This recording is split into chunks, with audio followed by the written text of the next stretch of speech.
Hola, ¿qué tal? Buenas tardes. Aquí estoy con Lorenzo para nuestra siguiente reunión.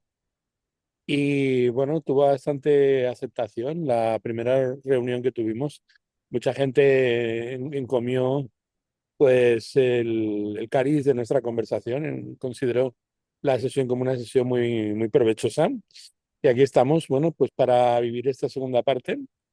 Y nada, pues saludo a Lorenzo. ¿Qué tal, Lorenzo? Pues muy bien, muchas ganas. Muy bien, pues nada, pues adelante.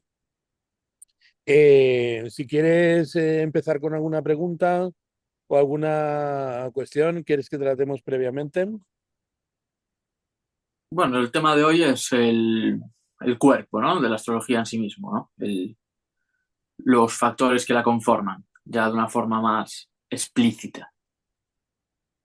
Vale, bueno, la parte del explícito fue desarrollada por nosotros el otro día. Hoy nos vamos a centrar más en la parte implicada, ¿no? El campo implicado de la astrología. Em, La astrología entendida desde su raíz hermenéutica no es un sistema de predicción ni propiamente una técnica adivinatoria, es un factor que hay que tener en cuenta y que es muy importante, sino que es una ciencia de la luz que traduce el orden inteligible del cosmos a la textura simbólica de la experiencia. Ese detalle es un detalle que yo creo que es muy importante remarcar así justo para empezar, ¿no? Em, a ver, un momento que quiero tener esto,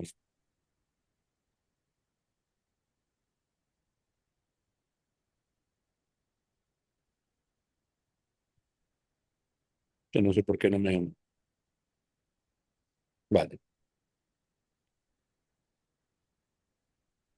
Bueno, pues como iba diciendo, el cielo no se limita a reflejar lo que ocurre en la Tierra, sino que lo contiene, lo anticipa y lo ordena.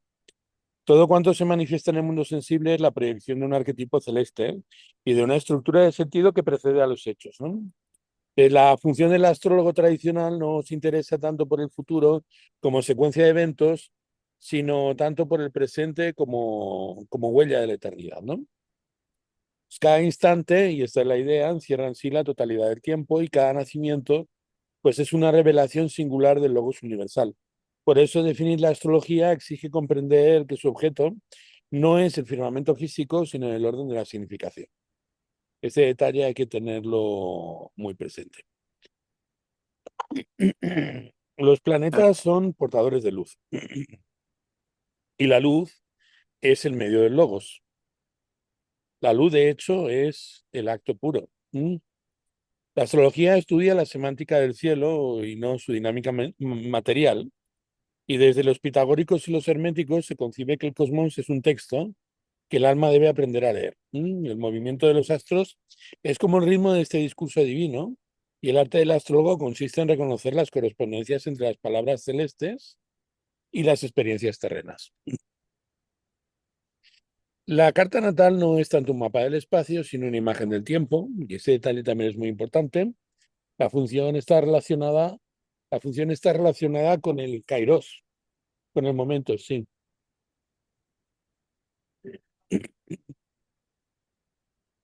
Por lo tanto, en ella se fija pues, la impronta lumínica que el alma recibe al encarnarse, el sello del instante que el espíritu penetra en la materia. Esta imagen es una estructura simbólica y es una gramática del alma que, leída con atención, revela el modo en que el individuo participa del orden cósmico. Entonces, no es una causalidad física la que vincula el cielo y la tierra, sino que se trata de una sincronía significativa. Los eventos y los símbolos coinciden porque proceden de la misma fuente. Eh, Creo que antes querías comentar algo.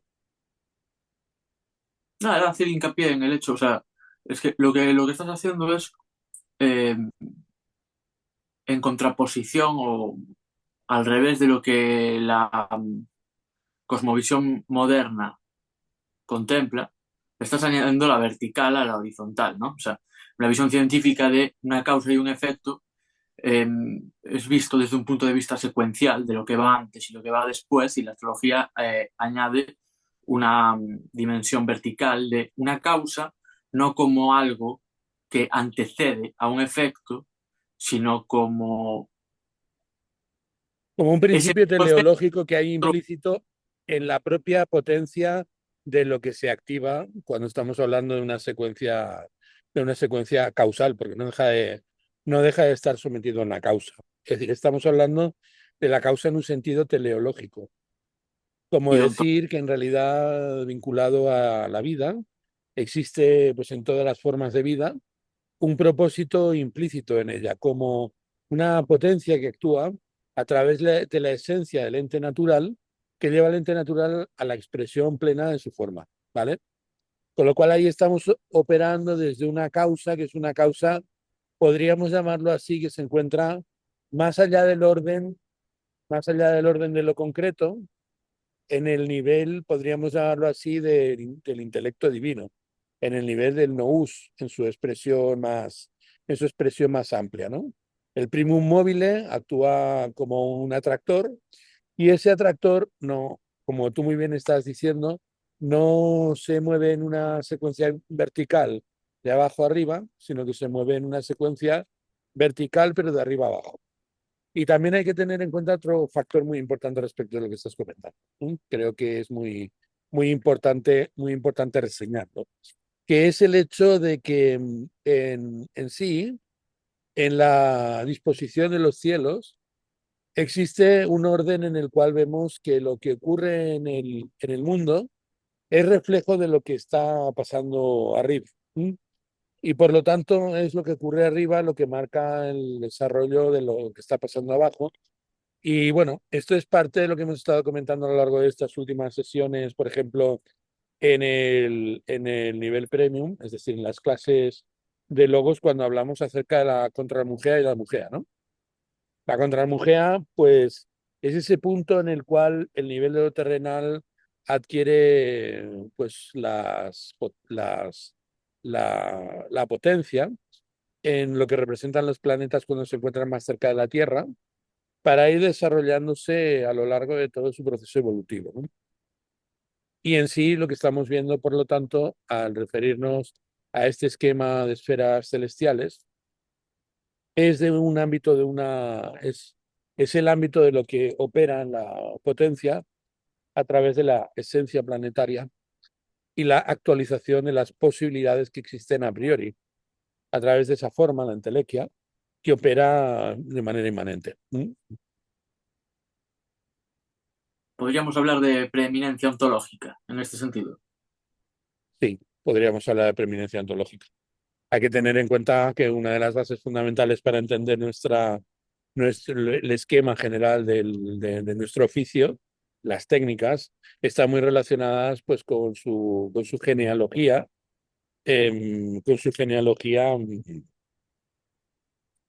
con su genealogía metafísica, con su ontología.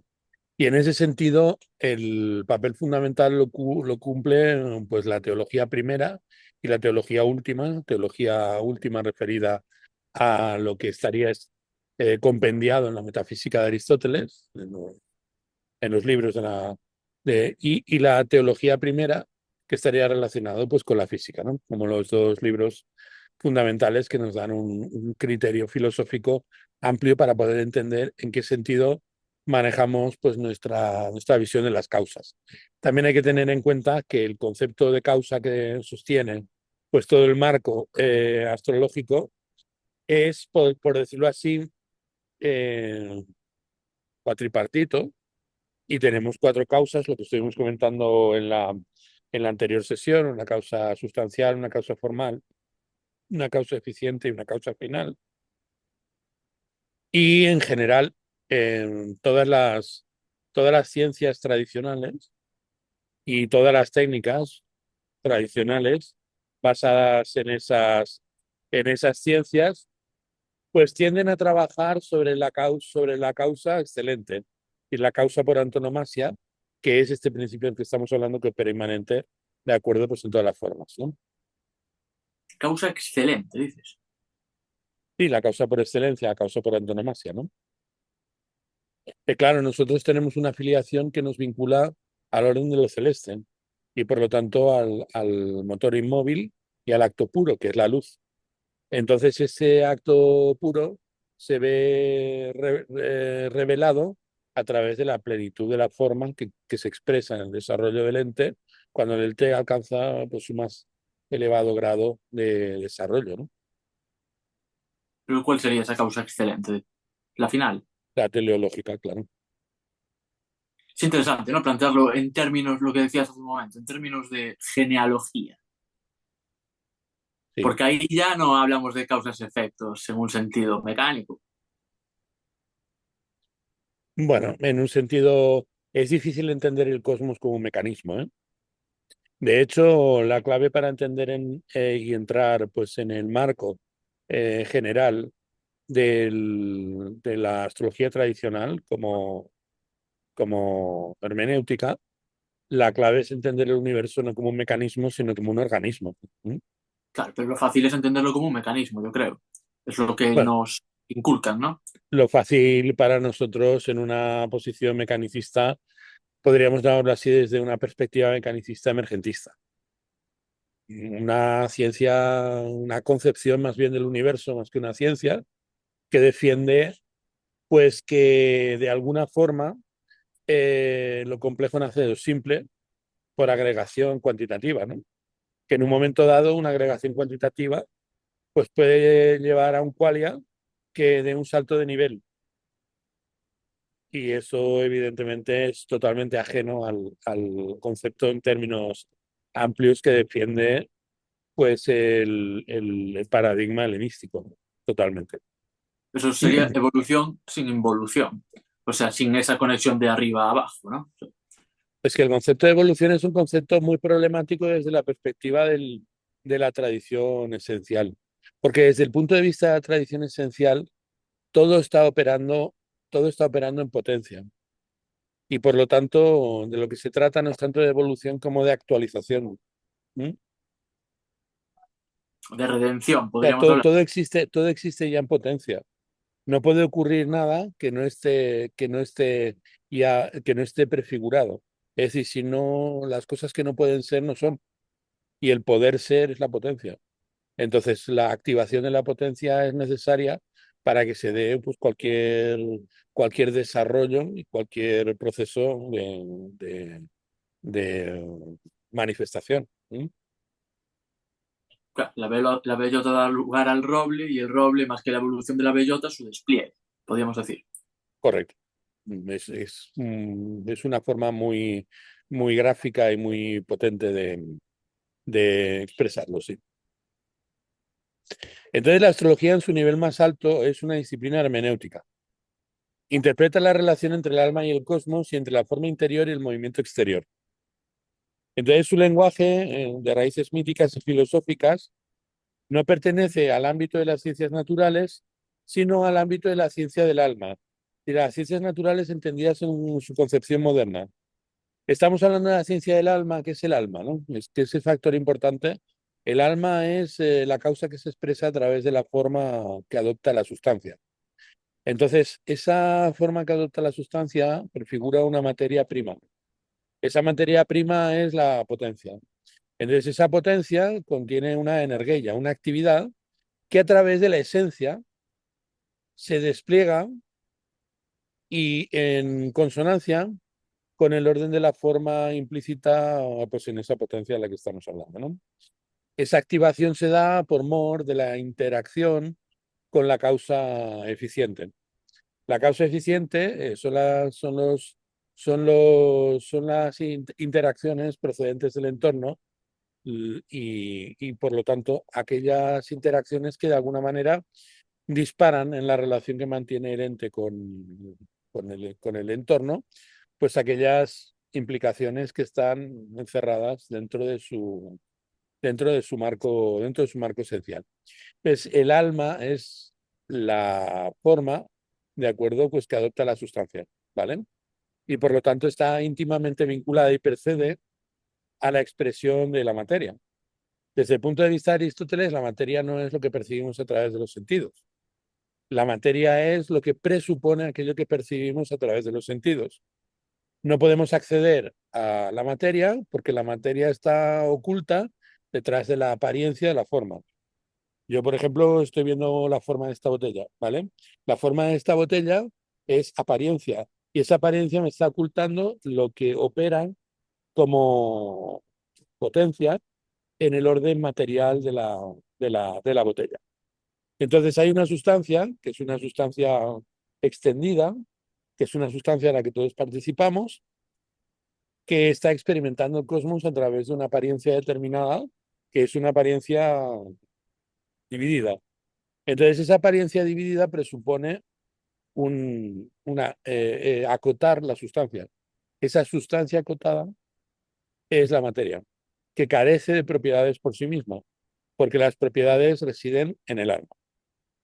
Las propiedades residen en el alma. De hecho, el conjunto de las propiedades que definen las características de un ente es lo que Aristóteles llama el alma del ser vivo.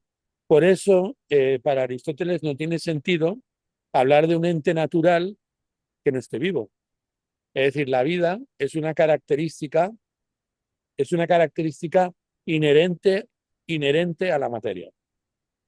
Y por lo tanto, esa característica inherente a la materia hace que los sujetos, que son sujetos reales, sean los sujetos pues, que reúnen las características de la vida. Mientras que los entes que no están vivos, los entes artificiales, no son en realidad entes separados y no son en realidad entes propiamente existentes, sino son agregados de cualidades tomados de uno o de otro ente realmente natural que funcionan en relación a un ente de razón que vincula esos dos niveles.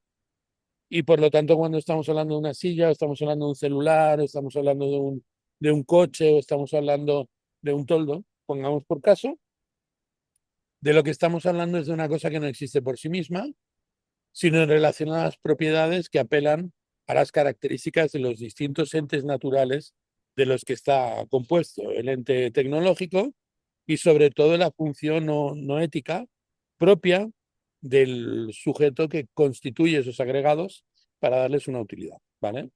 Entonces, es como que la causa teleológica de un objeto artificial está agregada a lo que es la causa teleológica de un ente natural. Por ejemplo, cuando estoy viendo este ordenador está cumpliendo con una finalidad, pero la finalidad no es del ordenador, sino la finalidad está cumpliendo la finalidad teleológica agregada de acuerdo a la finalidad teleológica del ingeniero que lo fabricó o del usuario, en este caso yo mismo, que le está dando un sentido. Entonces, el sentido de los entes artificiales es un sentido, podríamos llamarlo así, agregado a posteriori. Es un sentido a posteriori. A priori, el sentido de cada uno de los objetos que percibimos en la realidad está asociado a la sustancia individual de cada uno de los entes. ¿Se entiende lo que quiero decir?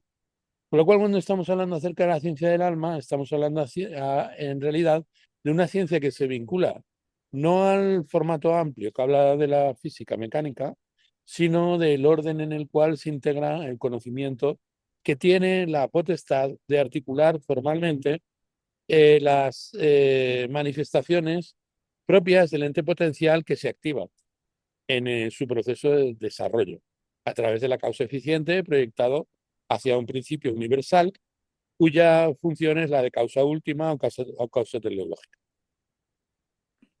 Podemos definir alma como estructura inmanente. Podríamos definir alma como lo que percibimos a través de los sentidos, que da cohesión y consistencia a los objetos que percibimos en la realidad, en tanto los objetos son predicado de sí mismos. Es que no entiendo cómo es eso de que percibimos el alma con los sentidos. Bueno, yo cuando te estoy viendo tu forma, ¿no? Claro, la forma. ¿Vale? La forma no es lo que eres, es lo que manifiestas.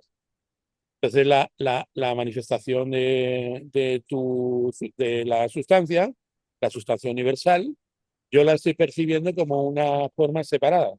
Esa forma separada reúne todas las características propias del ente Lorenzo. Entonces es porque yo percibo esa imagen que presupongo que existe una materia que tiene ciertas características que solamente son predicables de ella misma, que de alguna manera constituye el ente individual que tú eres. Desde el punto de vista de Aristóteles, lo que nosotros percibimos de los objetos es el alma,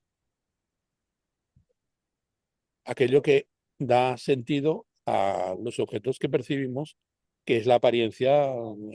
El alma en ese sentido no es el alma en un sentido platónico, y esa es la principal diferencia que hay entre el animismo entre el animismo aristotélico y la teoría de las formas platónicas. Para Platón podríamos decir que el alma, de acuerdo, está en el intelecto, en el nous. ¿Mm? Eso. El alma es una forma trascendental y lo que nosotros percibimos en la realidad solamente es una copia de ese modelo que existe, que tiene su ser, de acuerdo, pues en la mente de Dios. ¿Mm? En la mente de Dios, en un sentido Dios en el sentido griego, no en el sentido teológico cristiano, ¿vale? Entonces, para Aristóteles, discutir la existencia del alma, pues no tiene absolutamente ningún sentido. Habría que discutir más bien la existencia de la materia. ¿Por qué? Porque la materia es aquello de lo que el alma es forma. Yo percibo de la materia la forma. No percibo de la materia lo que la materia es en sí misma. Percibo sus accidentes y percibo sus atributos. Cuando yo estoy percibiendo los atributos de Lorenzo, estoy caracterizando aquello que anima a Lorenzo, es decir, que le da vida, que, que, que, que apuntala, que de alguna manera define su naturaleza. El alma, para Aristóteles, es aquel principio formal, aquella es la causa formal del ente natural, y por otro lado es aquello que define la naturaleza del ente. La naturaleza es aquello que persevera en el cambio, como definió Heidegger, ¿vale? Lo que permanece en el cambio, es decir, tenemos a un bebé que se llama Lorenzo, ¿sí? Y luego pues tenemos a un niño de 5 años que se llama Lorenzo, a un niño de 6 años que se llama Lorenzo, a un niño de 14 años que ya era un adolescente que se llama Lorenzo. Entonces, qué es lo que permanece en el cambio? El alma, ¿no? Es decir, aquella forma que, que se va desplegando, que de alguna manera manifiesta lo que permanece, pues en ese proceso de transformación. En ese proceso de transformación en donde vemos que continuamente se van reciclando sus componentes, el alma es lo que sostiene ese proceso, que es un proceso que nos habla acerca de la naturaleza, pues de esa sustancia extensa, ¿de acuerdo? Pues que denominamos Lorenzo. El concepto de individuo es muy importante en esta visión, porque el concepto de individuo nos está indicando qué es lo que no se, qué es aquello que no se puede dividir sin dejar de ser aquello que lo define. Por ejemplo, si yo cojo a Lorenzo y lo parto por la mitad, pues deja de ser Lorenzo. Entonces, el ser individual de Lorenzo es la integridad en su organismo. ¿Me explico? O sea, para Aristóteles, alma es lo animado o Correcto. aquello que anima. Aquello que expresa la identidad de la naturaleza en el sujeto. Y Es el alma como, sujeto entendido en su noción griega, ¿eh? No sujeto entendido en la noción contemporánea, que es una visión muy diferente. el alma como psique, El alma como psique. El alma, a ver, Sige, bueno, Sige era el nombre que le daban los griegos a las mariposas, ¿no? ¿Qué es la Sige? Sige es soplo, soplo. Por lo tanto, el alma se expresa a través del soplo, a través de la exhalación. ¿Mm? Es lo que el aliento exhala. Eso es el alma, en su sentido etimológico y podríamos llamarlo así. De la misma manera que cuando estamos hablando de la materia como gilet, la gilet es la madera de la que estaban hechos los barcos. Entonces, para ellos, materia, de acuerdo a nuestro lenguaje, procede de la palabra madera, ¿vale? ¿De qué están hechos los barcos? De madera. Pues entonces, en ese contexto, la materia es para los griegos aquello de lo que están hechas las cosas. Aquello de lo que están hechas las cosas. En tanto las cosas tienen una determinada apariencia. Y la apariencia de la cosa es su alma. Si es solamente hablamos de alma, si aquello a lo que referimos esa forma es a la de un sujeto que tiene en sí mismo la posibilidad de expresar la plenitud de una forma completa. ¿Me explico? Solamente tienen alma aquellos entes naturales que tienen precisamente una esencia, es decir, que tienen precisamente unas características que se pueden expresar a través de la plenitud de la forma. O sea, el alma sería lo que un ente natural emana, en tanto que es un ente natural individual. El alma es lo que hace, por ejemplo, que yo, cuando vi a mi padre muerto en el catafalco, de acuerdo, sobre la piedra, pues dijera, este no es mi padre. Porque no emana lo que emanaba. No Porque, estaría. Bueno, no sé si porque para lo que yo estaba viendo ya no sostenía la naturaleza del objeto inerte que era el cuerpo de mi padre. Es decir, aquello que daba cohesión, aquello que daba, que confería identidad al ente natural, al animal que era mi padre, al animal, ese fluvio, de acuerdo, que se expresaba a través de la apariencia, de la forma, pues yo ya no lo apreciaba en ese cuerpo. Se había disociado el cuerpo. Había cambiado cualitativamente, había cambiado cualitativamente el agregado de las células que conformaban su cuerpo. entonces, es que sigo viéndolo entonces como el alma como, no sé si la palabra es estructura, pero desde luego inmanente sí, ¿no? El alma es más que inmanente, podríamos llamarlo así, que es inherente. ¿Y cuál es la diferencia entre ambos conceptos? Inmanente es algo que es inmanente. Inmanencia, de acuerdo, significa actuar. Inmanente significa actuar dentro. Claro, tú estás viendo el alma como algo que está dentro del cuerpo. Y esa es una concepción que, bueno, que luego en la gnosis y en el neoplatonismo, de acuerdo, a tener cierto desarrollo, pero problemático. Es decir, esa idea de que el cuerpo pues es la camisa del alma, o podríamos llamarlo así, el cuerpo es El el vehículo. sema y por lo tanto una especie de cárcel en la que el alma está encerrada, de acuerdo, es totalmente ajena a Aristóteles. Aristóteles no considera que el alma esté encerrada en el cuerpo, ni mucho menos. Esa sería inmanencia que, por ejemplo, en la apocatastasis cristiana, en la visión cristiana, que nos habla acerca del desarrollo del ente en su camino salvífico, de liberar su propia energía, de liberar su propia esencia para volver al marco, para volver al nivel en el cual pues se reintegra con la totalidad, ¿vale? O sea, desde el punto de vista gnóstico y desde el punto de vista de la teología de la luz, ese es un proceso de liberación como que el alma tiene que liberarse de la prisión del cuerpo, pero y eso nos estaría hablando de una trascendencia del alma, de ese principio natural, de esa forma natural, que estaría liberando algo que hay inmanente. Pero el alma para Aristóteles no es algo inmanente, es algo inherente. Y la división está clara en el sentido de que tú no tienes nada que liberar, porque, vamos a ver, esto es como el traje de Superman. Tú puedes imaginarte de acuerdo a Superman llevando el calzoncillo por dentro o puedes imaginarte a Superman llevando el calzoncillo por fuera.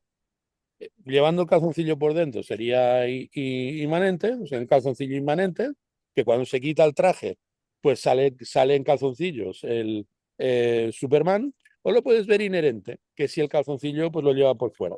Entonces, lo primero se va a tener que quitar el calzoncillo para que se libere la energía, pero la energía relativa ¿con qué? ¿Relativa a qué?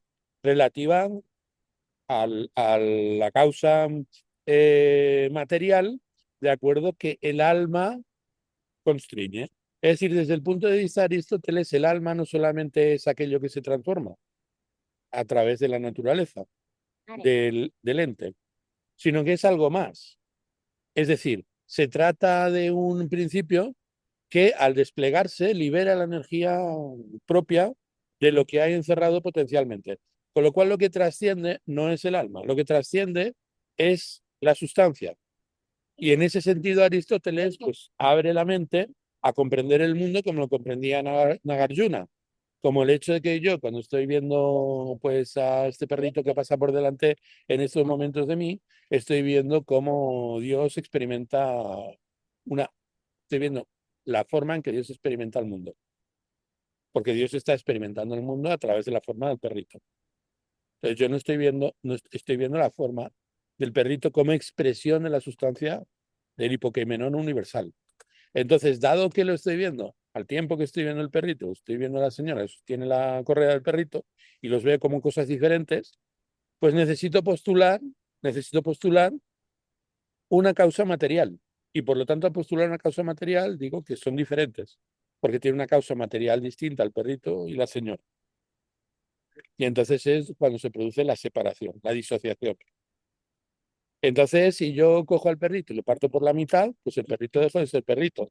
Pero yo parto la correa, ¿de acuerdo? Que hay entre el perrito y la señora sigue viviendo, o pues me grita y me dice que estoy haciendo, y el perrito se va por su lado.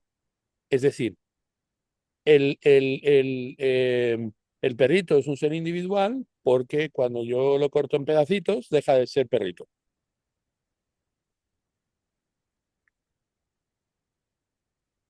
Individual significa que no se puede dividir. En el momento en el que yo empiezo a dividir al perrito, el perrito deja de ser perrito y se convierte en albóndigas. ¿Me explico? Y lo que hace a un ente indivisible es el alma, Lo que hace a un ente indivisible es su naturaleza. no su alma. El alma es la forma en que la naturaleza se manifiesta a través de la energía, que es la actividad que hace de una potencia, de acuerdo a algo que se activa en el proceso de transformación, en el cual pues se libera la forma que está inmanente dentro de esa semilla que estamos, que constituye el ente natural. Este punto es un punto muy importante porque nosotros solemos ver el universo filtrado a través de filtrado a través de una hipostasis. Es decir, filtrado a través de la hipostasis escatológica cristiana, que toma la filosofía griega y a partir de una percepción de lo que es el ser y la nada, en el tiempo, tiende a considerar las cosas que se perciben como totalmente inexistentes. Entonces, cuando tú inexistentes en el sentido de que son solamente apariencias. Entonces, si yo que estoy diciendo continuamente que la forma es aparente, aparente, aparente y no es sustancial, puede llegar un momento en el que yo acabe por suponer que si es insustancial es porque no la puedo percibir a través de los sentidos. Y entonces la causa material pasa a convertirse en aquello en aquello a lo que le doy subsistencia por sí mismo. Y eso es lo que pasó en la, en la, en la, en la gnosis cristiana, que llegamos a reificar, a convertir en materia, de acuerdo a lo que es sustancial del ser humano, y la apariencia y el alma pasó a ser como una especie de fluido inasible, ¿de acuerdo? Una especie de fluvio in, in, una especie de fluvio pues intangible, ¿de acuerdo? Pues es que esto es muy complejo, ¿eh? Bueno, es una clase así un poco improvisada de ontología. es que merece una clase o varias, Bueno, porque me estoy sí. perdiendo un poco con estas distintas concepciones del alma y cuál es la que nos interesaría desde un marco No, no, astrológico. aquí hay una sola. Es decir, cuando nosotros estamos viendo, cuando tú, por ejemplo, estás viendo una una carta natal es una expresión simbólica, ¿de acuerdo? En donde lo que estás observando, pues es una serie de patrones vibratorios. Y por lo tanto estás viendo, pues, un mapa de la forma. Y por lo tanto de la apariencia de algo que es sustancial. Entonces, en la carta se ve muy claramente la sustancia referida a lo que representa el fondo de cielo. El fondo de cielo es la sustancia, es el hipokeimenon. Entonces, el ascendente, pues es la manifestación del hipokeimenon, ¿vale? Es el modo en que el sustrato se manifiesta. Entonces, la materia sería el segundo lugar. Sería, de hecho, el diferencial entre el duodécimo y el segundo, porque el duodécimo representa aquello que constituye el elemento positivo, el elemento positivo de la forma, aquello que de alguna manera aporta la forma, mientras que la duodécima representa aquello que de alguna manera constituye el principio que en el proceso de transformación desagrega esa forma. Con lo cual, cuando nosotros estamos viendo el ascendente, estamos viendo un eje y dos polos, que están referidos pues tanto la 2 como la 12 a la causa material, mientras que la causa sustancial es la 4 y la causa formal es la uno. Entonces, ese principio, podríamos llamarlo así, esa causa material, tiene una causa material generadora en la 2 y una causa material, ¿de acuerdo? Que es transformadora o destructora, ¿de acuerdo? Que es la duodécima. ¿Me explico? Esos dos principios también existe una causa generadora y destructora de la sustancia en el plano de lo inmanente, porque en este plano lo inmanente es el fondo de cielo y el mandato, que está relacionado con la casa cuarta. Desde la casa cuarta tenemos, por un lado, los frutos y por otro lado, podríamos llamarlo así, lo que abona, ¿de acuerdo? La tierra para que la tierra pueda producir fruto. ¿Me explico? La Es, 12 es la forma que se pierde. es el principio, podríamos llamarlo así, degenerativo. Es como si nosotros dijéramos que cada forma tiene tiene un, cada forma expresa la apariencia de una totalidad. Y inmanente a esa totalidad está la materia. Y la materia tiene dos polos, un polo constructivo y un polo destructivo. Es decir, un principio disolvente, la 12, y un principio coagulante, la 2. Entonces, el proceso de transformación, que lo expresa muy bien en el Tratado de la Generación y la Corrupción, Aristóteles, cuando habla acerca del alma, dice que lo que nosotros asociaríamos al orbe sublunar, lo que estaría implícito en el orden de transformación del mundo en el que nos desenvolvemos, la luna representaría ese proceso degenerativo, ese proceso destructivo. Y el sol, como la luz que opera a través de ese principio destructivo, provocando los cambios en él, esa luz solar, esos logos espermáticos, estaría relacionado con lo solar, con el sol. Entonces eso nosotros lo percibimos en la carta de buenas a primeras y es lo primero que tratamos cuando hablamos acerca del regente del día y el regente de la hora. Porque el regente de la hora representa aquello que de alguna manera fenomenológicamente supone en el proceso de despliegue del alma a través del ascendente, ¿de acuerdo? Aquello que supone los procesos de transformación que paulatinamente van degenerando. Pero el sol, que es lo que representa el regente del día, está continuamente reactivando, ¿de acuerdo? Ese devenir que nos lleva hasta la muerte. ¿Me explico? Y la función del sol, precisamente, es alimentar y sostener ese principio que de no existir, pues llevaría a la descomposición completa. La luna en ese sentido representa el proceso de degeneración y el proceso generativo es el sol. Entonces, ¿qué ocurre? Cuando nosotros, por ejemplo, estamos viendo la luz que emite el sol, nosotros podemos ver la luz. Mientras estamos viendo la luz emitida por el sol, no podemos ver la luz.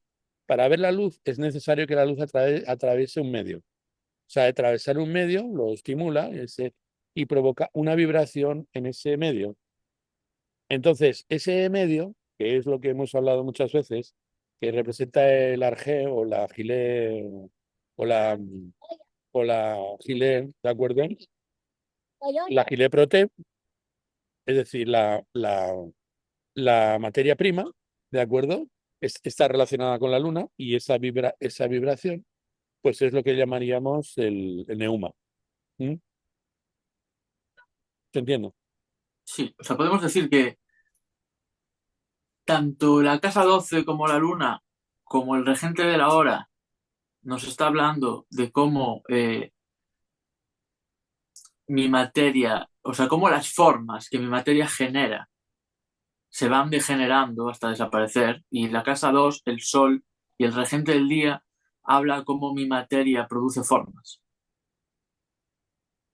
No exactamente. De lo que está hablando el regente de la hora es de la manera en que vives es la manera en que vives tu ser, la forma en que tu esencia se expresa. Entonces, la forma se expresa a través de las vivencias, que son vivencias siempre, que si no estuvieran sostenidas por la energía primera, la primera emanación, si no estuvieran sostenidas por el rayo que emite el sol, por la luz, ¿vale? Pues decaerían naturalmente, ¿vale? Es como si nosotros viéramos en un plano, podríamos llamarlo así, psicoanalítico, el tanatos, es decir, la pulsión de muerte. En- Nosotros pensamos que lo que hacemos en la vida, de alguna manera, nos constituye, pero en realidad lo que hacemos en la vida lo que hace es todo lo contrario, nos desgasta, porque para poder hacer cosas en el mundo necesitamos consumir energía. O sea, al consumir energía aumenta la entropía. Y al aumentar la entropía, paulatinamente nos vamos descomponiendo. ¿Me explico? Entonces, ¿por qué no nos descomponemos a partir del mismo momento en el que nacemos? Pues porque continuamente estamos recibiendo energía en forma de alimento. Entonces, esa energía en forma de alimento que nosotros recibimos, que la recibimos en múltiples formas, es la luz, que además es aquello de lo que estamos constituidos. ¿Me explico? Entonces, la Gileprote experimenta esa transformación. La Gileprote experimenta esa transformación. Por eso lo que obtenemos en la 2 se vierte en la 12. Lo hemos comentado acerca de, es como que nosotros dijéramos, la 12 es la deuda pendiente, mientras que la 2 son los recursos que nos permiten cubrir esta deuda. ¿Me explico? Los ingresos, ¿no? Sí, podríamos decir Y deuda. Vale. ingresos y gastos. ¿Mm? Y en ese Entonces, contexto, ascendente Mercurio, ¿qué sería? el ascendente como principio mercurial es la manera en que nosotros interactuamos y representa, por lo tanto, pues nuestra naturaleza, nuestra naturaleza manifiesta. La fun- no, cuando nos referimos a Mercurio como asociado al ascendente, nos estamos refiriendo a Mercurio más bien como el intermediario entre el día y la noche, entre el principio femenino existencial o receptivo y el principio masculino, ¿de acuerdo? Esencial, el sol. Claro, pero ahora me estaba costando visualizar, ¿no? Desde ese punto de vista de el ingreso y el pago o la deuda. A ver, Que era- te lo expresaré en términos más intuitivos para que se entienda. El, Cuando tú estás viendo el signo que asciende, el grado del ascendente, ¿qué hace? El grado del ascendente parte el signo en dos. ¿Me explico? Parte el signo en dos. ¿Lo visualizas? Sí, sí, sí, claro. Una parte del signo que asciende es de día y otra parte del signo que asciende es de noche, ¿no? Sí. Entonces, paulatinamente a lo largo del día, según se va moviendo la Tierra alrededor de su eje, hace que nosotros percibamos el Sol como elevándose sobre el horizonte y como poniéndose en el descendente. Entonces, según va ascendiendo el signo, digamos que vamos cubriendo la deuda, lo que representa la 12, con los recursos que representan la 2. Si tú te fijas, la 2 proviene de la 4 y la 12 asciende al 10. La 10 es aquello que nosotros hemos de conseguir y la 4 aquello de donde provenimos. Es como el sueño, porque la casa es de abajo, ¿no? Es como cuando estás dormido y luego te despiertas en el ascendente y tú puedes transitar por la casa 12 gracias a ese previo Sí, sí, reconstitución de tu energía, ¿no? Digamos. sí. Lo que estamos viendo, por lo tanto, cuando estamos viendo una carta es un mapa profundo del universo y además también como una especie de plano hermenéutico que da cuenta acerca de todos los de todo del esquema ontológico propio de un sistema de pensamiento muy desarrollado. Se puede concebir también como mapa de la psique, ¿no? Bueno, Es que se el tema puede ese no me quedó muy... Igual es para otro día, lo del alma y... eh, aquí nosotros estamos hablando la concepción dominante en la historia de la astrología prácticamente hasta nuestros días, de hecho prácticamente hasta nuestros días de manera más o menos implícita, es una concepción tripartita, ¿vale? Esa concepción tripartita es una concepción que concibe el alma de acuerdo como en tres niveles. Un nivel, que es un nivel basal, relacionado pues, con el alma vegetativa y por lo tanto que tiene relación pues, con la naturaleza, podríamos llamarlo así, congénita. Lo que estábamos comentando el otro día en clase, cuando nos referíamos de acuerdo al temperamento, que son las características del alma que son innatas, heredadas. Luego tenemos otro segundo nivel que nos habla acerca de la voluntad, que está relacionado de acuerdo pues, con el principio irascible vinculado al carácter. En el carácter está hablando todo aquello que nosotros refinamos a partir de la interacción del entorno pues, con nuestra materia heredada, ¿de acuerdo? Y que genera pues también una manifestación a través básicamente pues, de nuestro sistema límbico, a través de nuestras emociones, básicamente. ¿Mm? Y luego tenemos un tercer nivel que es el alma racional, que podríamos llamar el alma, lo que podríamos llamar el alma plenamente desplegada. El alma en su dimensión espiritual, que es la condición de la personalidad. Con lo cual, tenemos el alma dividida en tres niveles, ¿de acuerdo? Son tres niveles metaméricos, no diaméricos. Metaméricos, ¿qué significa? Significa que se atraviesan. Yo no podría tener una personalidad si yo no podría tener personalidad sin temperamento. Es decir, yo no, yo como cualquier ente, ¿de acuerdo? No soy un ente incorpóreo. Es decir, todo ente viviente es un ente corpóreo, por definición, ¿vale? No existen entes vivientes incorpóreos, ¿vale? Entonces, el alma expresa pues la forma de ese ente material. Y lo hace a través del carácter, es decir, lo hace a través de acciones que tienen que ver con las emociones. Igual las emociones constituyen el sustrato de la personalidad y el sentimiento vinculado al temperamento constituye, de acuerdo, sustrato del carácter. Temperamento es el sustrato del carácter y el carácter es el sustrato de la personalidad. Y lo que sostiene, la base sustentadora de todo de este sistema tridimensional, de tres dimensiones, que como podemos ver es como una pirámide, ¿de acuerdo? Determina aquello que... Fíjate que cuando estamos hablando del alma como de la cúspide de este sistema, estamos hablando del alma como aquello que que de alguna manera nos sirve para relacionarnos entre nosotros. Es decir, yo, por ejemplo, ahora estoy hablando contigo, estoy hablando utilizando mi personalidad, mi persona, ¿vale? Todos son rasgos deliberados y todos son principios y rasgos deliberados, ¿vale? Que yo constituyo a raíz de mi carácter.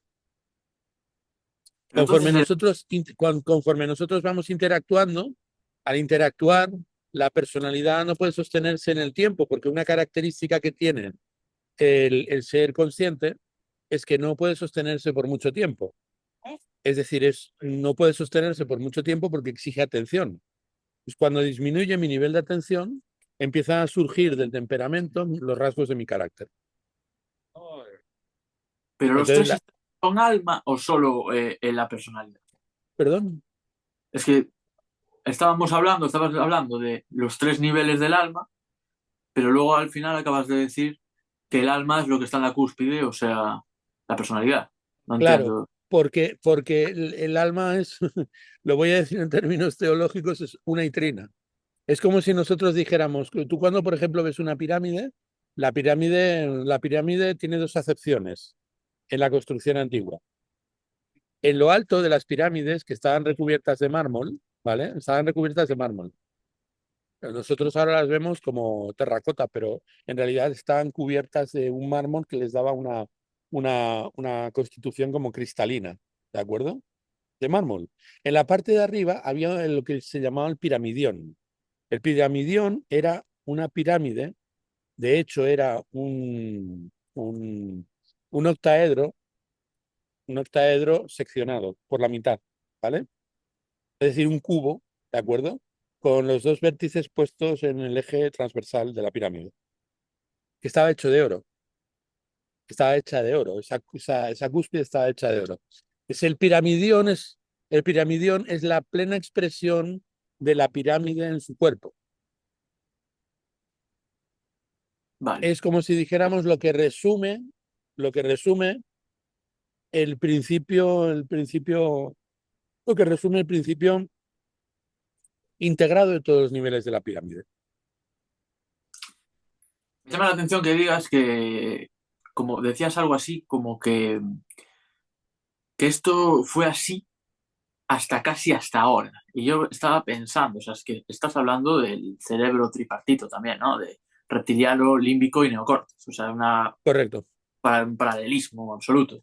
Y correcto. eso es relativamente moderno, ¿no? Eso es modernísimo y de hecho inexacto. Porque cuando nosotros estamos, es inexacto porque el punto es que todas esas partes están intercaladas. ¿Mm? Claro, por eso se rechaza en la ciencia, ¿no? Porque no hay una manera de diseccionar el cerebro y ver dónde está el límbico. Claro, es que no podemos, es como que el fantasma en la máquina, ¿no? Nosotros tratamos de buscar el alma dentro y es eso Aristóteles, de acuerdo, pues le haría reírse pues con la risa de los olímpicos. O sea, ¿estás buscando el alma donde está?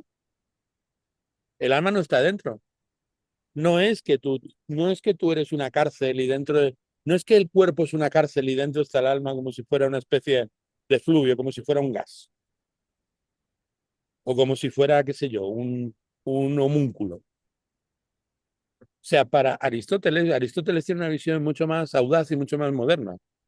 Es decir, el alma es el modo en que yo percibo las cosas y la manera en que yo reacciono a las cosas.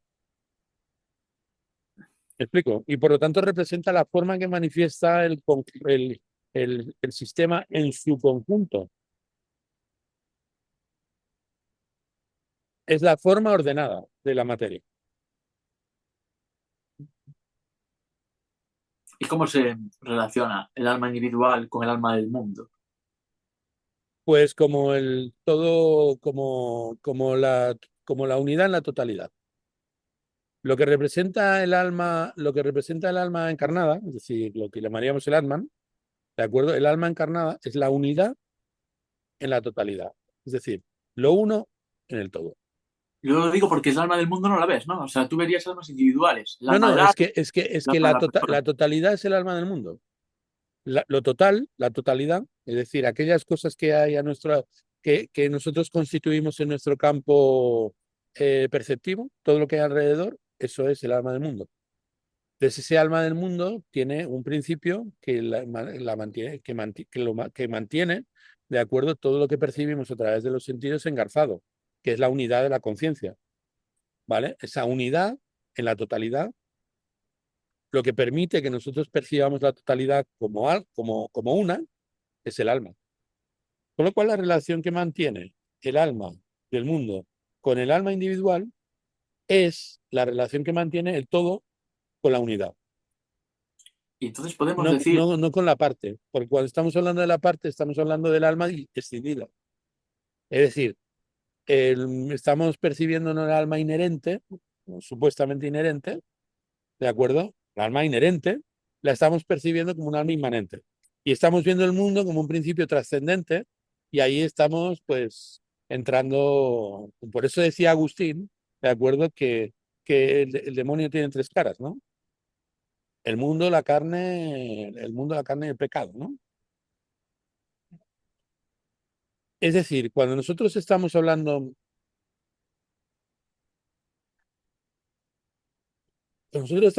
del alma, estamos hablando en griego. Eso ya para empezar.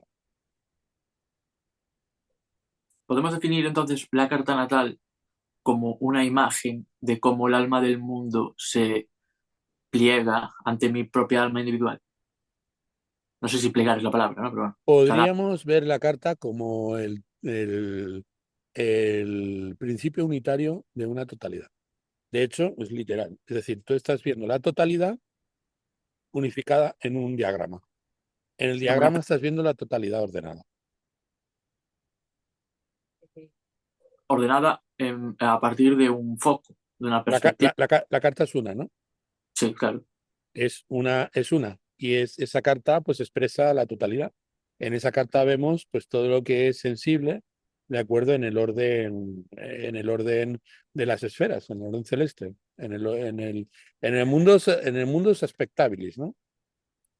Pero claro, pero esa totalidad como que adquiere una forma en base al punto de referencia, que es el centro, ¿no? Que es el alma del nativo, ¿no? La función más que el alma del nativo, lo que vemos es un mapa de condicionamiento porque es el modo en que la totalidad se afirma en la unidad. Claro, o Entonces, sea, esa unidad afirmada es el eje, es el axis, ¿de acuerdo? Que en realidad no es el axis del sujeto, del nativo, sino que es el axis mundi. Es decir, es el cuerpo de la Tierra. ¿Me explico?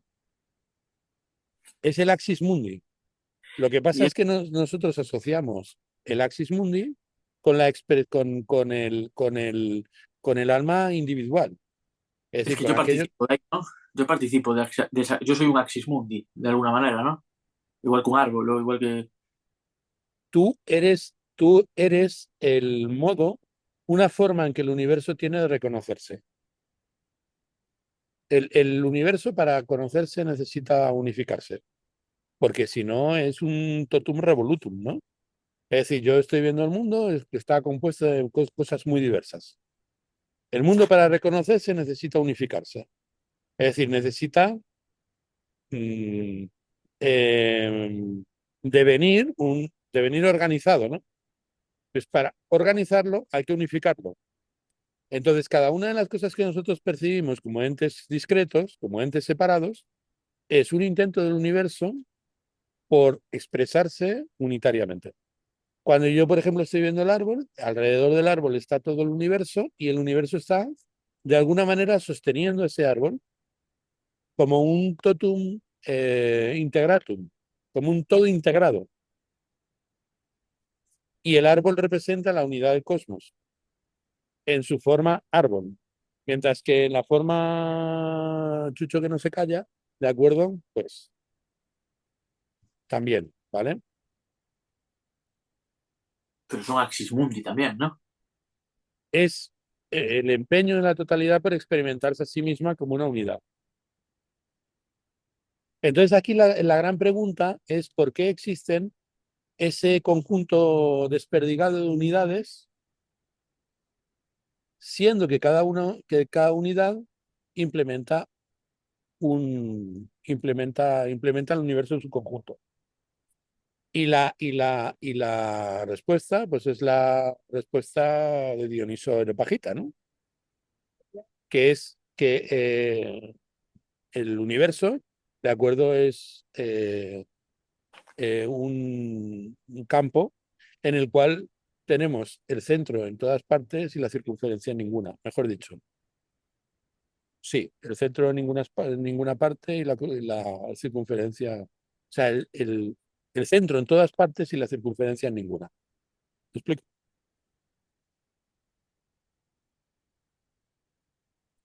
La gran pregunta es por qué vemos el mundo desagregado, cuando en sí el mundo es plenamente sensible y comprensible en la unidad que conformamos como axis mundo. ¿Cómo, cómo? ¿Qué quieres decir?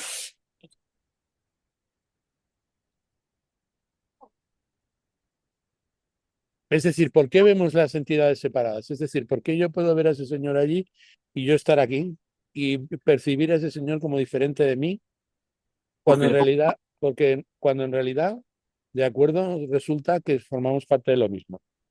desde que le pongo un nombre, ¿no? Lo veo así. Bueno, desde que le pongo un nombre, desde que estoy presuponiendo que el mundo está particularizado, es decir, que el mundo está dividido en partes, que está disgregado, cuando evidentemente el mundo está agregado a partir de la unidad de la percepción del alma, que es mi propia alma. Yo pienso que ese hombre tiene un mundo y que yo tengo otro mundo. Por eso nos vemos separados, que en su mundo él pues es el centro y que yo soy el centro de mi propio mundo. Entonces, evidentemente nos tenemos que repartir el mundo. Y a repartirnos el mundo, pues hay un mundo suyo, un mundo mío, yo vivo en el mío y él vive en el suyo. La sensación de separación, pues es esa carga, es la proyección es la proyección de la carga. Yo he decidido que he creado este mundo y a partir de esa pretensión del ego, pues proyecto el ego en otras cosas con las que interactúo en el mundo.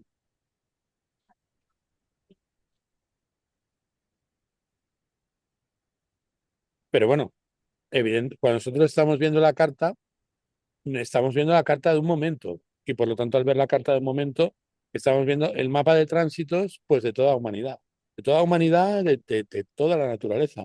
Es decir, el 5 de enero de 1971 a las 14:36, de acuerdo, pues el cielo está en una determinada posición para todos, pero no para todos los vivientes, sino para todos los que vivieron y vivirán en ese momento en concreto. Entonces yo digo, pues esa es la carta de un individuo. No, no es la carta de un individuo, es el mapa del cosmos en ese momento, O sea, somos, envolviendo la unidad de un sujeto que nace en ese instante. nos reconocemos como hijos del tiempo en ese momento. Nos reconocemos como el factor, el, el- la- nos reconocemos en ese momento, se reconoce en ese momento el evento como el centro sustancial de la totalidad, como la unidad de la totalidad, como lo que integra la totalidad.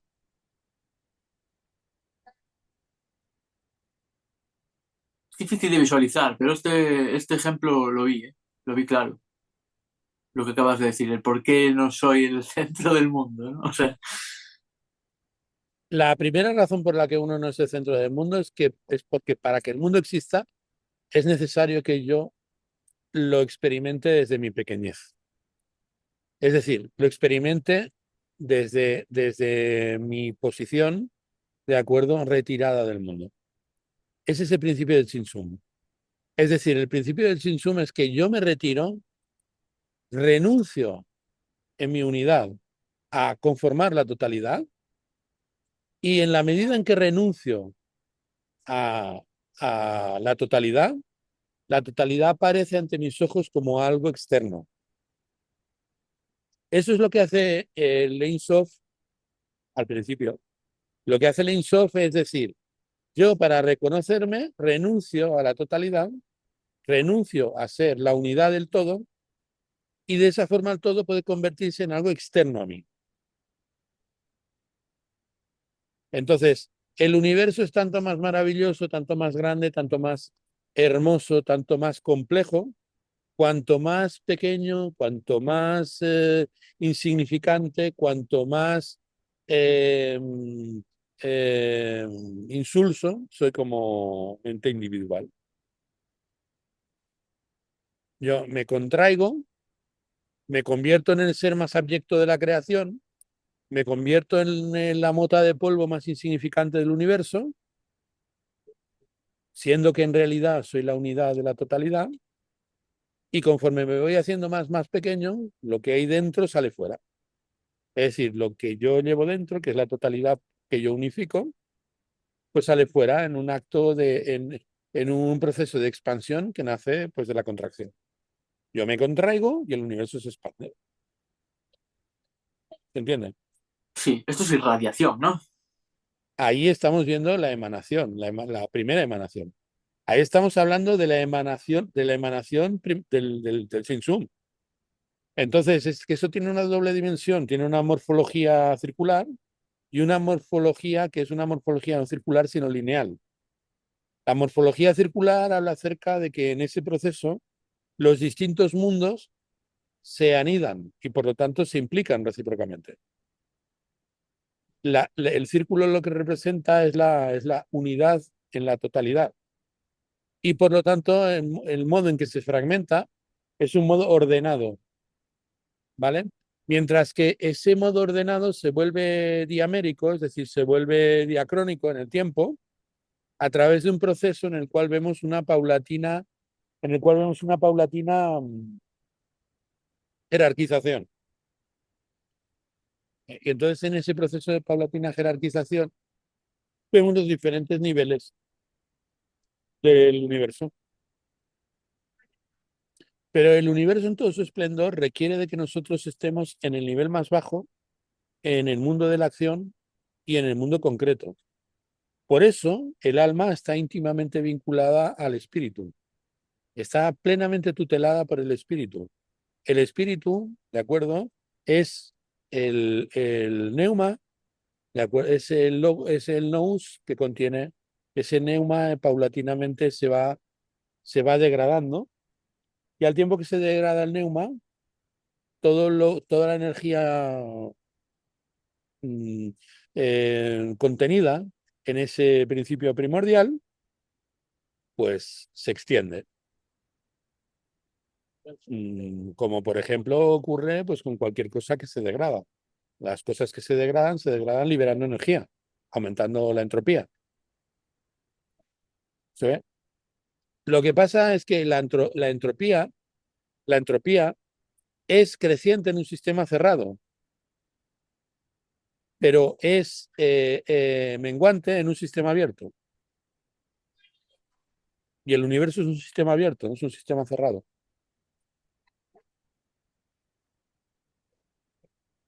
¿Por qué es así eso? Hombre, el proceso es como entender la entropía, es entender los principios de la flecha del tiempo. Es entender la flecha del tiempo.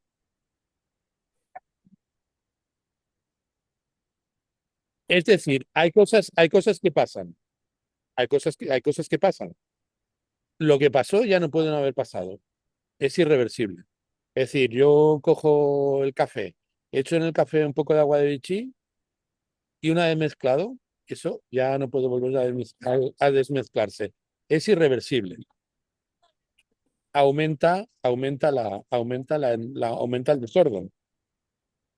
¿Pero por qué aumenta el desorden? Aumenta el desorden porque está en una taza, porque está en un sistema cerrado, porque está en un dominio cerrado. Si el dominio fuera un dominio abierto, no aumentaría la entropía, sino que aumentaría la organización. Un ejemplo más muy claro de principio negentrópico es la vida. La vida va estructurándose con el paso del tiempo, se va haciendo más compleja y más organizada. Y sus partes constituyentes se van volviendo en ese proceso de actualización cada vez más simples. Entonces, cuanto más simple es la partícula, más complejo es el sistema, de acuerdo del que está, el sistema compuesto del que forma parte, del que es unidad esa partícula.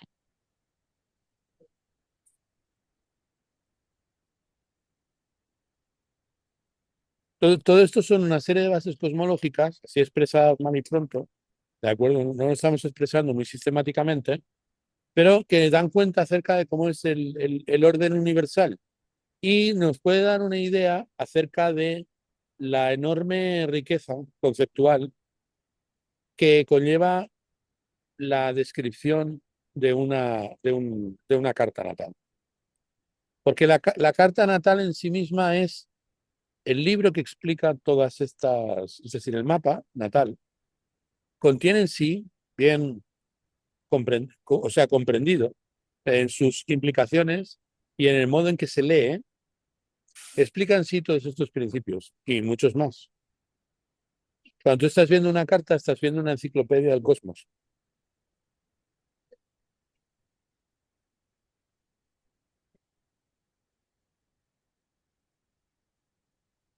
Entonces, mi idea es que sería totalmente imposible, no se hubiera desarrollado el idemorfismo, no se hubiera desarrollado de no existir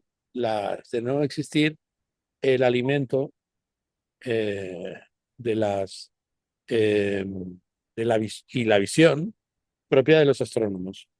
Es decir, el mapa del cosmos es básicamente la base experimental a partir de la cual se nutren las técnicas que integradas con el paso del tiempo fueron desarrollando la episteme y por lo tanto ese conocimiento de segundo grado que es la filosofía. Pues Aristóteles no es el principio, sino Aristóteles es la culminación en la integración pues de todas las técnicas tradicionales. Básicamente las técnicas que articulan el modo en que se integran los diferentes elementos dentro del orden cósmico.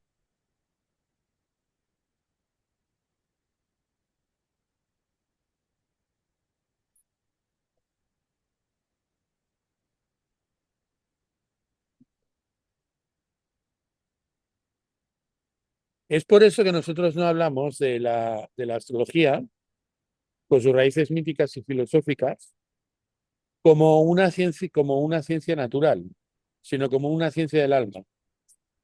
No porque no sea una ciencia natural, sino porque el alma que está en un plano mayor de implicación. Nos estamos Entonces, a esa cúspide de la pirámide, ¿no? digamos que las ciencias naturales se ven integradas por la ciencia del alma y la ciencia del alma no se ve integrada por las ciencias naturales. Es como si nosotros dijéramos que la ciencia del alma se sostiene sobre las ciencias naturales, de acuerdo, pero las ciencias naturales no pueden explicar ese orden explicado que implica la ciencia del alma. Sin embargo, el alma sí puede dar cuenta acerca de los procesos que se dan naturalmente en el cosmos. ¿Habría algún texto para poder afianzar esta visión del alma? O sea, donde poder leer y que estuviera más o Mm. menos concentrado, digo, que no fuera una biblioteca. A ver, el corpus aristotélico es el campo en el que nos estamos basando, y no solamente el corpus aristotélico, sino también pues toda la literatura estoica que nos ha llegado hasta nosotros y también las Eneadas de Plotino, ¿no? Las Eneadas de Plotino y en general lo que son pues, los textos más importantes del neoplatonismo. Evidentemente, todos estos principios aparecen sintetizados, yo los estoy explicando, a partir de la articulación de todos estos principios en el esquema doctrinal del sistema, en el esquema doctrinal del sistema de la tradición astrológica helenística. Y en ese sentido, desde mi punto de vista, no aparecen en ningún lugar mejor estructurados que en la carta natal. Aprendiendo astrología es como aprendes a integrar todos estos valores, porque todos estos valores en el sentido en el sentido como anglicismo. Es decir, cuando yo estudiaba dibujo, ¿de acuerdo? Cuando nos referíamos a los valores, nos referíamos a las gradaciones de color. Esos son los valores, lo que los ingleses llaman values. Entonces, ¿qué es todo el punto en el que tú estás aplicando todos estos principios es en modo superlativo la forma en que interpretas una carta. La forma en que interpretas una carta es como llevar a la praxis todo esto que estamos desarrollando en teoría. Sin embargo, no es imprescindible tener todo esto súper claro y ordenado para hacer una lectura. Evidentemente que no. De la misma manera que tú no necesitas saber de acuerdo pues de la química y de la física de la cocción de los alimentos, de acuerdo, para poder prepararte pues una caldereta. ¿Me explico? Es que yo ahí me veo una encrucijada, porque yo tengo la tendencia a querer entenderlo todo antes de aplicarlo. No, no, Y eso está genial. Lo que pasa es que el programa de Logos está pensado para que una cosa no obste a la otra. O sea, por ejemplo, cuando nosotros estamos viendo el ciclo helíaco, establecemos el ciclo helíaco a partir de la causa prima y estamos viendo que los planetas a la derecha prevalecen sobre los que hay a la izquierda. Cuando estamos diciendo que el aspecto lo da siempre el planeta que se encuentra en posición superior y que el aspecto es una relación por signo y no por grado, ¿de acuerdo? Por aplicación, que la aplicación y el aspecto son cosas diferentes. Todo esto son elementos prácticos están propuestos como una fórmula aplicable. Esa fórmula, como indica ya la misma palabra, fórmula significa forma pequeña. Es una forma derivada. Tú cuando estás respetando ese principio, sin saberlo, estás, estás respetando las jerarquías de un sistema filosófico que da cuenta acerca de las razones por las cuales eso se hace así. sí, Entonces pero lo haces de tú para interpretar una carta solamente requieres de aplicar la fórmula. Al tiempo que aplicas la fórmula, vas también descubriendo en interacción pues, con tu facilitador, en este caso yo, vas comprendiendo las bases ontológicas de ese sistema. Y una cosa no obsta a la otra. La ventaja que tiene la técnica aplicada es que te permite tener una estructura, podríamos llamarlo así, una estructura cristalizada de este sistema. De tal forma que tú desde el principio puedas aplicarlo aún no sabiendo, aún no conociendo sus bases. Lo que pasa es que con el paso del tiempo, para tú poder ir desarrollando flexibilidad en la lectura y para tú poder adquirir la capacidad de combinar todos estos principios, el principio filosófico, el principio ontológico es muy importante, porque el principio ontológico te da la flexibilidad, te da la versatilidad para ascender y descender en los planos hermenéuticos y en los planos de interpretación. podemos decir entonces que en el aprendizaje primero va la técnica y luego va la ontología, aunque en realidad es un ciclo que se repite, ¿no? Pero bueno, El camino recto sería el camino a través de la praxis que con el paso del tiempo se convierte de acuerdo en una episteme. Y la vía es lo que llamaríamos un theorem, la teoría. La vía es la teoría. Entonces, la teoría va de la praxis a la sabiduría. Su función es cubrir ese espectro. la teoría va de la praxis a la sabiduría, dijiste. Correcto. Cuando yo aplico la teoría a la praxis, nace la sabiduría. Es curioso, o sea, primero va la praxis, luego va la teoría para alcanzar la sabiduría. Partimos de la Claro, praxis, tú empiezas a dar bofetadas. Entonces, cuando tú empiezas a dar bofetadas, ves cómo la gente reacciona. Cuando ves cómo la gente reacciona, deduces de lo que estás haciendo la reacción de la persona. Y con el paso del tiempo te vas haciendo una idea de cómo reaccionan las personas cuando le das bofetadas. Vas adquiriendo una teoría acerca de por qué las personas pues, te devuelven bofetadas cuando tú le das bofetadas. Pero claro, primero tienes que dar la bofetada y ver qué pasa. ¿Me explico? Lo mismo pasa con un niño gatea. Entonces un día decide levantarse. Entonces, esa es la praxis. En el momento en el que se levanta, pues es coña, se vuelve a dar de morros en el suelo. Y se vuelve a levantar, y se vuelve a caer, y se vuelve a levantar, y se vuelve a caer, hasta que esa praxis, hasta que en esa praxis empieza a deslindar aquellos principios pues que le pueden sustentar. Y entonces se crea la Theorein, hasta que llega un momento, la Theorein, la teoría.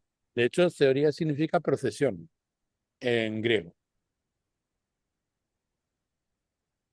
Es el deambular. Entonces yo, por ejemplo, pues por principio de ensayo y error, voy encontrando una serie de principios unos invariantes, que es la teoría. Entonces, cuando esas invariantes las aplico a la praxis otra vez. Entonces, al aplicarlas otra vez a la praxis, pues paulatinamente va brotando un saber, una episteme. Con lo cual, la teoría aplicada a la praxis genera más teoría y cuando la teoría se convierte en algo desprendido del orden de lo concreto, se generaliza, se sintetiza en forma de sabiduría. Claro que en el caso de la astrología sí que es necesaria pues una teoría base para realizar una primera praxis, ¿no? No, en la astrología lo que necesitas por encima de todo es saber, de acuerdo, es ver la forma en que las cosas que pasan se integran dentro de un marco más amplio.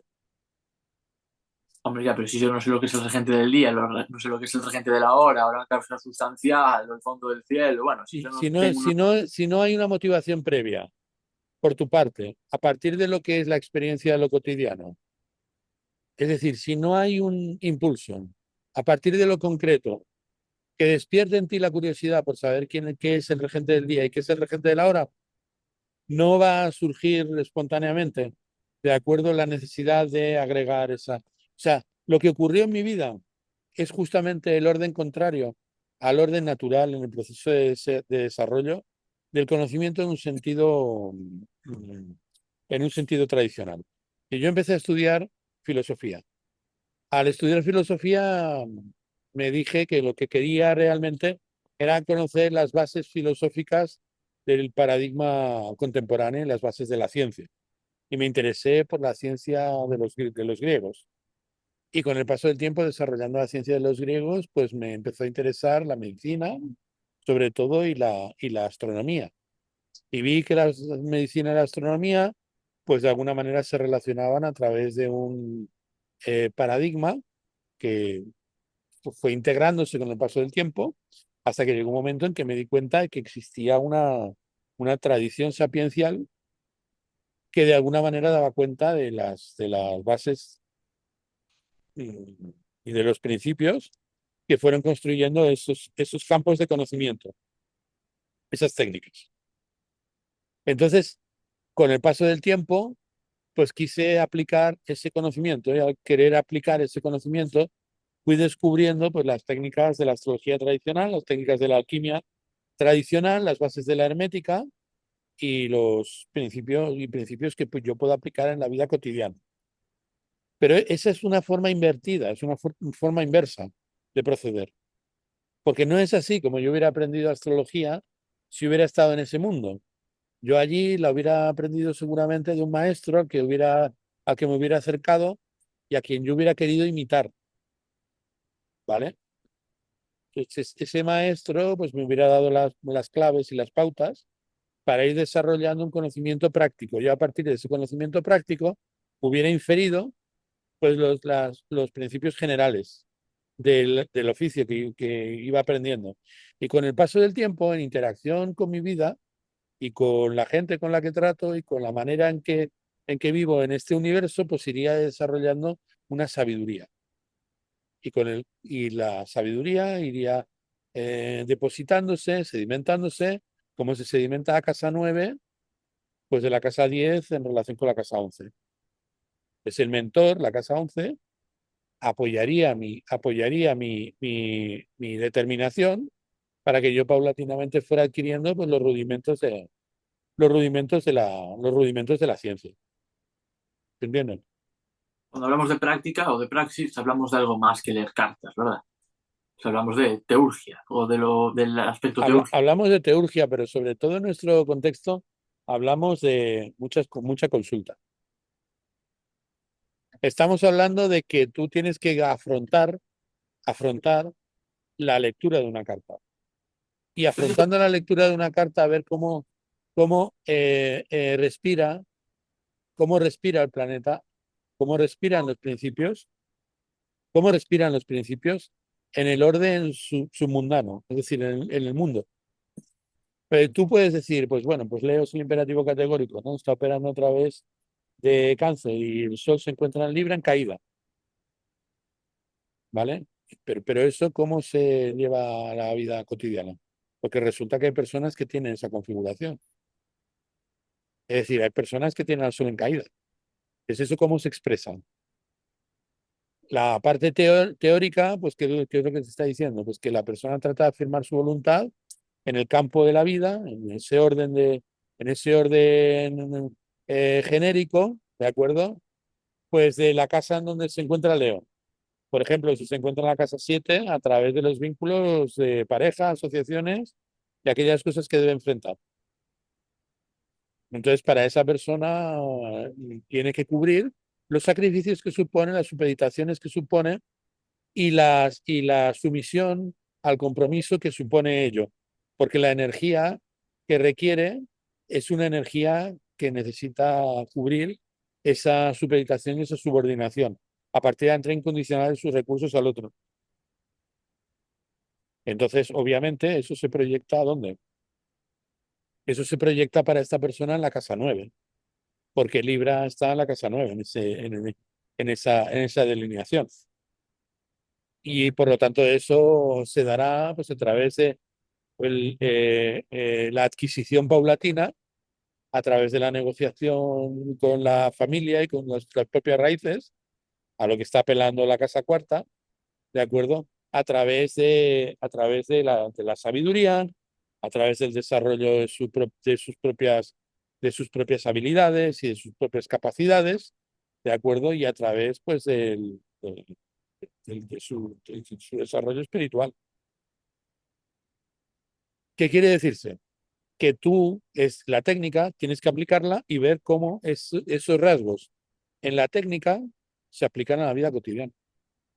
Cuando tú hablas con una persona, la persona pues te corrige en su vida, te corrige porque te va indicando, vas viendo qué cosas de las que estás diciendo, de acuerdo, pues tienen más consistencia, integrándolo en la carta paulatinamente vas adquiriendo más destreza a la hora de explicarlo. Pero claro, para ello tienes que practicar, ¿se entiende? Sí, a ver, yo es que llevo practicando como 3 años. Lo que pasa que ahora, con este nuevo paradigma, es como que no sé por dónde cogerlo. Hice un par de lecturas, pero fueron como muy... El punto es que llevas poco tiempo en Logos y es una manera completamente diferente de ver el mundo. Lo importante de ver la carta, por ejemplo, para empezar. Luego, además, esto obviamente, si cumple con su función, cambiará ampliamente tu manera de ver la realidad, transformará tu manera de ver la realidad, de percibir el mundo. Sí, eso va Entonces, ¿no? lo importante, aquí lo importante es que tú sientas que estás en el camino de comprender el mundo con mayor precisión y de una forma más plena. Sí, sí, estoy en el camino. Lo que pasa es que, bueno, es como... Creo que intento abarcar demasiado a veces. Tú no te preocupes porque ahí está mi papel. Mi papel es de devolverte a la cabalidad. Pero de todas maneras, no soy partidario de restringir las respuestas, sino de amplificar las respuestas. Es decir, cuanto tú más me preguntas, yo más te respondo. ¿Para qué? Para que la parte que no puedas integrar sature y al saturar genere un precipitado. Es como decir, el discípulo siempre está a la altura de la respuesta, siempre está a la altura de la respuesta. porque si no estuviera a la altura de la respuesta, no me había planteado la pregunta. ¿Qué quieres decir Entonces, con que sature? que sature. Es decir, yo te doy toda la explicación hasta que te quedas totalmente eh, ahito, Rebasado. rebasado, Sí, todo ¿vale? el tiempo ocurre. Claro, entonces cuando queda rebasado, una parte la has integrado, otra parte decae. Esa parte que decae, aparentemente para ti, pues no tiene sentido, pero está a tu alrededor. Es una experiencia que forma parte de lo que has vivido en tu proceso de integración. Todo lo que ha caído aparentemente deslavazado se queda a la espera de enlazarse con lo que venga más tarde. ¿Me explico? Me estás hablando de la casa 12, ¿no? Estoy hablando acerca de que el conocimiento siempre está relacionado con las casas cadentes. Es decir, la 9, la 12, la 6 y la 3 son casas de conocimiento en donde se produce el sedimento. Es donde sedimenta la acción. Entonces son casas que no aprovechan, porque no son casas de provecho, ¿de acuerdo? Pero sí abonan. O sea, la 12 abona la 1, la 3 abona la 4, la 9 abona la 10 y la 6 abona la 7. Representa un limo, un sustrato que cuando se descompone alimenta, favorece, de acuerdo, la integración del conocimiento, que siempre Estamos, viene a las casas sucedentes. estamos diciendo entonces que una persona que tenga muchos planetas en casas cadentes, eh, su labor, más que hacer, sería abonar para que la acción ocurra por sí misma o algo así. Correcto. Interesante. Eso es muy interesante, por ejemplo, cuando estamos viendo un meridiano remoto. Es decir, cuando estamos viendo el medio cielo decantado hacia la novena. Pero claro, cuando el medio cielo se decanta hacia la novena, el fondo del cielo se decanta hacia la tercera. Con lo cual el ámbito de determinación no está centrado en lograr cosas, sino en precipitar cosas. El ejemplo bien claro, pues es, por ejemplo, alguien que estudia arquitectura, pero que cuando termina de estudiar arquitectura, en lugar de dedicarse a hacer casas, se dedica a explicarle a otras personas cómo se hacen las casas. Y en general, todo lo que hace cuando construye, pues lo hace para transmitirlo. ¿Por qué? Porque que está continuamente decantando la experiencia para que esa experiencia se convierta en algo de provecho para otros, ¿no?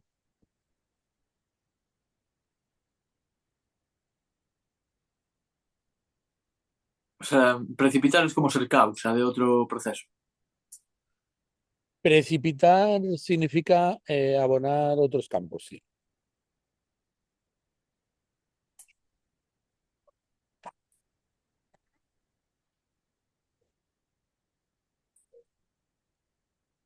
Muy bien. Creo que lo tenemos que dejar aquí por hoy, porque Perfecto. el tema es que, bueno, hemos hablado de cosas creo muy amplias y espero que haya sido provechoso. Y a los que nos estáis escuchando, pues permitidnos, ¿de acuerdo? Vivir en nuestra intimidad expuesta, ¿de acuerdo? Pues esta relación de mutuo intercambio que, bueno, que tan provechosa nos está resultando, la verdad, porque celebro celebro nuestra reunión. Igualmente. Mm. Muy bien. A ver, voy a